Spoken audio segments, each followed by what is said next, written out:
There is a meeting happening in almost every organization I work with. Everyone is in the room, everyone contributes, everyone is heard, and 3 weeks later, nothing has moved. Hi, I'm Tami. I'm an executive leadership strategist and advisor, and this is a Leader's Purpose podcast. You're sitting in a seat where decisions you make are visible, impactful, and felt by everyone around you. You carry the weight of the organization, and most of what you've been handed about leadership isn't wrong. It's just backwards. It matters because I know that this is more than just a job to you. I've spent years studying what drives performance at the highest levels. And so every week, I bring you what I've learned, the patterns, the reframes, and the things that no one's saying out loud so you can stop managing your leadership and start trusting it. You already have what it takes, and this is where you get to remember that. So let's do this. Okay, you know me. You know I love a good series, and it's been a minute since we've done one.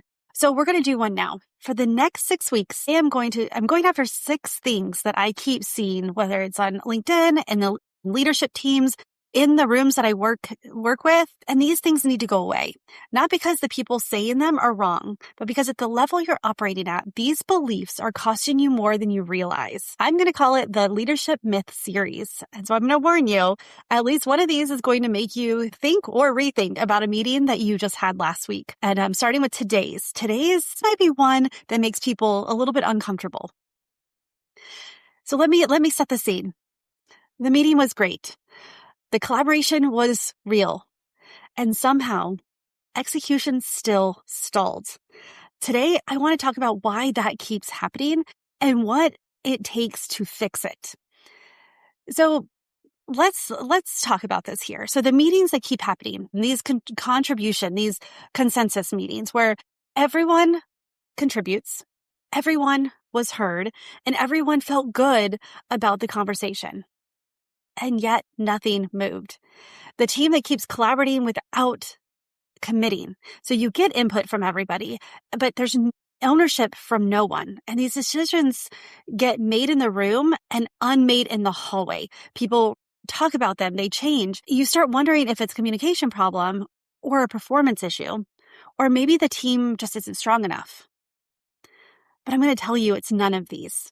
So here's what's actually happening. Collaboration improves ideas. Execution requires ownership. Those are not the same things. And hear me out, because I'm not talking about you should never have collaboration sessions. You should never get consensus. But I want to talk about the root of the cause. Like what is going on in the room that makes it so you are not executing, your team is not achieving or executing at the level you know that they're capable of. So let's talk about this. Like what collaboration is actually for. Collaboration is meant to gather perspective, stress test an idea, making sure the right voices are in the room before a decision lands. I was reading a book by Phil Cook. I believe it's called Ideas on a Deadline. And he talks about how he doesn't even have collaborative meetings until everyone has 2 to 3 ideas they can work from.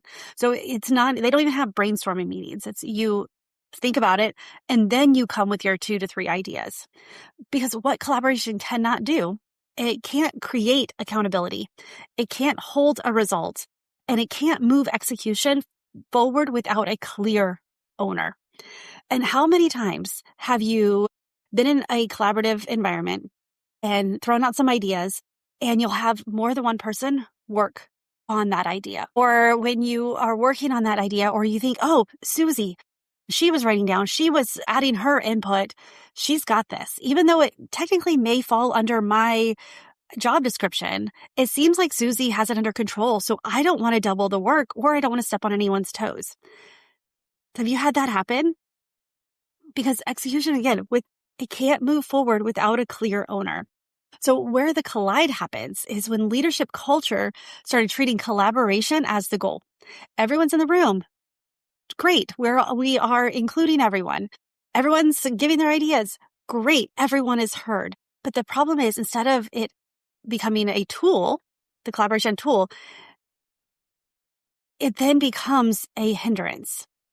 Somewhere along the way, we decided that if everyone was heard, the work would get done.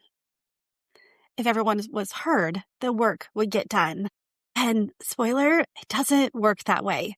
It's great for feeling a part of something and terrible for accomplishing goals. There's a difference between inviting input and diffusing accountability. And senior leaders who mix up these two end up in rooms full of opinions and no one holding the results. And I've been in a few of these rooms. I've been part of it and I've watched some of them unfold, and they're both really frustrating. So what does diffused accountability look like in practice? The decision that belongs to everyone belongs to no one. The team waits for someone else to own it. And let me just give you a little secret. That someone is always you as the leader. It always defaults back to you. So what does it look like when you own this distinction? When you own this distinction, you're the leader who knows when to collaborate and when to decide. When the moment is, okay, we got our ideas, and then it's like invites input with a clear close date. You can make the call without waiting for consensus. You understand you have enough data, and then you can say, okay, Susie, I'm going to give this to Bob because it's under Bob's job description. If you have ideas, talk to him about it, but he's the owner. When you start to decide more, even in these collaborative meetings, and have that final say, it lets the team know that the decision is made and what is happening next. So what your team looks like when this shifts is everything stops routing back to you or through you. Your team is going to execute because the direction is clear and it's held. And even more collaboration happens because, again, it may be Bob's task. He may own the project, but because Susie now knows, like, okay, well, I can help you with this and this, but the ultimate decision, it goes through Bob to you, not through you or, well, to everybody. And so the meeting ends also when you shift and you start making those hard decisions, you start deciding in the moment, the meeting ends and the work can start. And let me tell you what your calendar looks like. When you make those decisions in those meetings, instead of having the hallway conversations, instead of having someone pop in and say, hey, I've got a great idea, or have you thought of this? You're going to have room on your calendar for what you can only do. So that vision work, that the coming up with new initiatives, reflection, looking at the data and deciding what the next steps are. There's going to be fewer decision loops for you. So you're going to have more energy and more mental space to make the decisions that you need to make. And less of your energy is spent re-explaining what was already decided. That is not a harder style of leadership. It's a cleaner one. And it's available to you right now. So this is myth number 1. We got 6 weeks, so 5 more weeks of this. But these are 6 things that are worth questioning. Asking yourself if you're using these concepts and ideas, and how are you using them? Are you getting the results that you want? And if not, the answer may lie. They may lie in one of these 6 myths that we really need to bring to light and we need to remove. And so next week, I'm going to go after something even more ingrained. And honestly, I'm thinking it's something that's costing senior leaders even more than anything else right now. So subscribe so you don't miss it. And if today landed, I have a couple of things available to you. First and most direct, let's get on a call, TamiMarieCoaching.com/call, and let's chat. This is just you and I having a conversation about what's going on, what are you seeing in your leadership? And let's find that blind spot. Let's find those patterns and figure out how to remove them quickly. And then I also have a few seats left for my live workshop that's this Wednesday. It's more of a working lunch. It's not just me teaching. It's going to be, I have an hour scheduled, but it's only going to be about 15 minutes of me teaching. And then let's workshop the things that's going on in the room. That's one of the reasons why I'm having a very small room. No more than 11 people will be in the room. So we can ask questions, so we can diagnose some of these myths that are happening, some of these patterns, and figure out how to get the team to respond to you the way you want to be responded to. Also, to be able to your team to take ownership so you don't have to be part of every decision. And so that's also TamiMarieCoaching.com/call. DM me on LinkedIn or send me an email. So if you want a seat at this workshop, completely free. Again, you don't have to stay the whole time. I would encourage it, but definitely bring your question. I have a few people already, and I've already gotten a couple questions that are really good. But Tami at TamiMarieCoaching.com or DM me on LinkedIn. All right. Well, I hope to see you in the room on Wednesday. If not, I will be doing these workshops again, so stay tuned.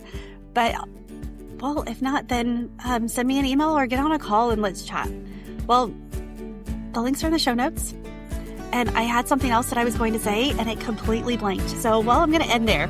I hope you have a wonderful week. Thank you so much for spending your Monday, if you're listening to this when it drops, or but whatever day you're listening. Thank you for spending this time with me, and I can't wait to get to know you more. All right, friend, choose joy until joy chooses you, and I will see you soon. Bye for now.